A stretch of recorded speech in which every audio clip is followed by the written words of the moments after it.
Diana, you are in North Salem in Westchester County, New York, one of the safest and wealthiest spots around New York. There was a murder of an 83-year-old socialite. Shocked the community. What do you got? 3 days later, and still no answers as to how an 83-year-old woman came to be beat to death in her $25 million estate.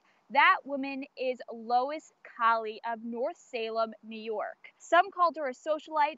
Others say she's the nicest, most gentle woman you'd ever meet. Between like all the drugs that's going on around here and all the mayhem, that it's not totally surprising that something would happen. Just you would never think it would happen to the colleagues.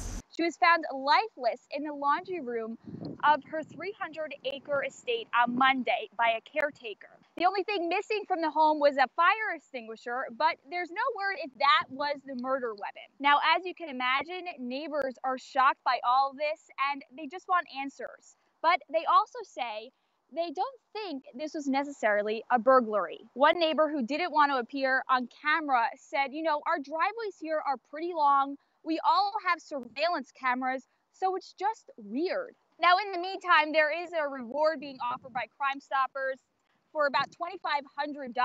So anyone with answers is encouraged to go to the police.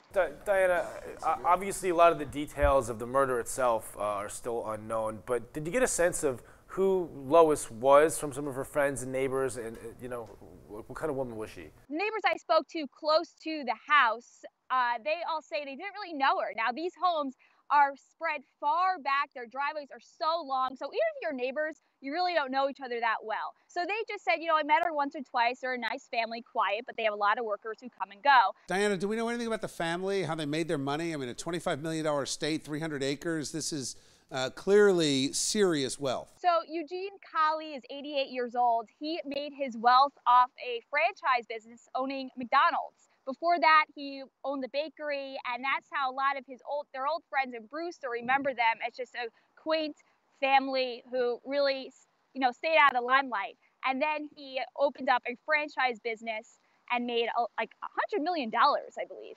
Thanks, Diana.